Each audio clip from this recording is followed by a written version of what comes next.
Hello and welcome to Preeti PCS. इस वीडियो में हम लोग देखने वाले हैं सॉइल का जो मैप होगा उसको लेके, ठीक है, कि मेजर जो सॉइल है इंडिया में उनकी लोकेशन कहाँ है और अगर एग्जाम में आ जाता है तो उसे कैसे फिल करना है। तो सबसे पहले हम ठीक से याद कर लेते हैं, ठीक है। तो सबसे पहले हम देखेंगे एलुवियल सॉइल, और यहाँ पे मैं थोड़ा समझा दूं। ये वाला जो मैंने पार्ट किया है ग्रीन कलर से, ये कौन सा सॉइल है? तो फॉरेस्ट एंड माउंटेनियस, ठीक है। यानी यहाँ पे फॉरेस्ट है और माउंटेन। जाहिर सी बात है कि यहाँ पे भी कुछ माउंटेन है, यहाँ पे भी माउंटेन है, और ये सारा पहाड़ी एरिया ही है। तो ये वाला पार्ट यहाँ पे भूटान के बाद ये जो सिक्किम का कुछ पार्ट है, और ये वाला पार्ट ये क्या है? Forest and mountain. तो ये एग्जाम में नहीं पूछेगा। एग्जाम में मेनली कौन कौन से मिट्टी के बारे में पूछेंगे ये लोग? तो एलुवियल सॉइल यानी जिसको जलोढ़ मिट्टी बोलते हैं, उसके बाद black soil, red and yellow, और लैटेराइट सॉइल। यही 4 सिलेबस के अकॉर्डिंग हमें सॉइल को पढ़ना है, ठीक है। इसके बाद आप लोग को अच्छे से मालूम है कि ये राजस्थान वाला पार्ट है। तो राजस्थान में एरिड यानी कि कैसी मिट्टी होगी? तो मरुस्थलीय मिट्टी यानी कि एरिड, ठीक है। उसके बाद ये जो आपको दिख रहा है लुवियल सॉइल, ये बनता कैसे है तो इसके बारे में पहले जान लेते हैं, ठीक। तसल्ली रखिएगा, सब समझ में आएगा। इंटायर नदर्न प्लेन्स यानी कि नदर्न प्लेन्स यानी उत्तरी मैदान में जितना सारा पार्ट आता है वो सब एलुवियल सॉइल है, okay. Second, also extend in Rajasthan and Gujarat through a narrow corridor.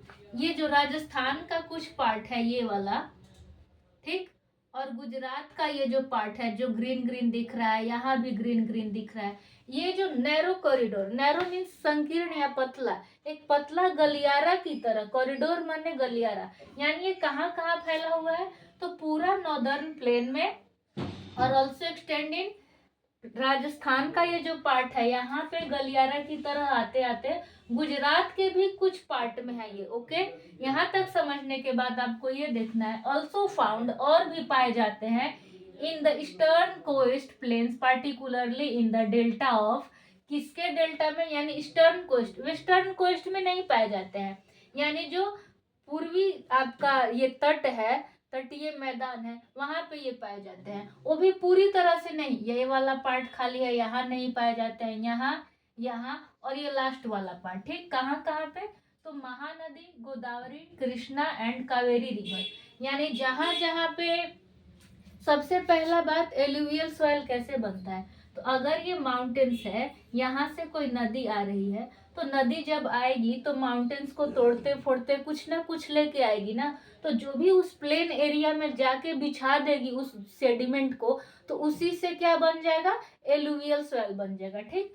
तो एलुवियल सॉइल में भी जाहिर सी बात है दो पार्ट होगा, इनके एज के according, basis of their age, यानी इनकी उम्र कैसी है। तो एक हो जाते हैं पुराने वाले, एक हो जाते हैं नए। यानी हर साल अगर नदी अपने साथ कुछ सेडिमेंट लेके आ रही है और उस प्लेन एरिया में बिछा रही है, तो जाहिर सा बात है कि एक पार्ट ऐसा होगा जो कुछ पुराना हो गया होगा। तो बांगर कौन होता है? ओल्ड एलुवियल, यानी पुराना वाला। बांगर सीमेंट से याद रखिएगा कि सालों साल चलेगा, तो पुराना रहेगा, ठीक। और खादर कौन सा होता है? न्यू एलुवियल, यानी जो नया है। तो जो न्यू एलुवियल होता है वो ज्यादा फर्टाइल होता है, क्योंकि अपने साथ नदियां फिर एक नया नया सेडिमेंट लेके आई, तो वो ज्यादा फर्टाइल होगा ना। और जो दूर चला गया है तो वो बांगर हो जाएगा, यानी अब वो थोड़ा पुराना हो गया, और ये हर साल बनते रहता है, ठीक। तो खादर और बांगर, तो जहां पे नदियां होंगी वहीं पे एलुवियल सॉइल मिलेगा। तो ये पूरा हमें मालूम है कि इधर पूरा पार्ट कैसे बन गया। इधर से ब्रह्मपुत्रा नदी आती है, तो अपने साथ इतनी पतली पट्टी में एलुवियल सॉइल बिछा दी, ठीक। यहाँ से हमको मालूम है कि गंगा नदी आई तो अपने साथ ये वाला पार्ट, और इधर हमें मालूम है कि इंडस यानी जो सिंधु नदी है, तो सिंधु, गंगा, सिंधु बीच में गंगा, इधर ब्रह्मपुत्र, ये तीनों नदियों से जो भी सेडिमेंट आया तो क्या बन गया? Alluvial soil. और साथ में ये राजस्थान का कुछ पार्ट, और ये जो गुजरात का ये वाला जो हिस्सा है, इसका भी नैरो कॉरिडोर, पतला सा जो गलियारा वाला हिस्सा है, यहाँ पे भी कुछ एलुवियल सॉइल है। और आपका ईस्टर्न कोस्ट पे कुछ पार्ट है, दिस वन, बीच में थोड़ा गैप, फिर ये आंध्र प्रदेश और तेलंगाना वाला हिस्सा तो तेलंगाना में नहीं होता, आंध्र प्रदेश में होता है, और बाकी ये तमिलनाडु वाला पार्ट। ठीक, इतना आपको याद हो गया होगा। उसके बाद ब्लैक सॉइल। अब ब्लैक सॉइल कहाँ पाएगा, तो दक्कन ट्रैप, ये जो बीच वाला पार्ट होता है इसको दक्कन ट्रैप बोलते हैं। और प्लेट्यू ऑफ कौन कौन सा पठार, तो प्लेट्यू ऑफ महाराष्ट्र यानी महाराष्ट्र का पठार, सौराष्ट्र का पठार, मालवा प्लेट्यू, एमपी यानी मध्य प्रदेश में जो पठार है वो, एंड छत्तीसगढ़। तो ये सारा जो रीजन दिख रहा है ना, ये जितना खाली है ये वाला और ये वाला भी जो रीजन खाली है, ये सब क्या है, ब्लैक सॉइल है। ठीक, अब इसमें लेटराइट सॉइल कौन सा है, तो लेटराइट सॉइल यहाँ पे थोड़ा सा किनारे वाला, यानी कि गोवा के पास से नीचे ये कर्नाटका वाले क्षेत्र तक बस किनारे।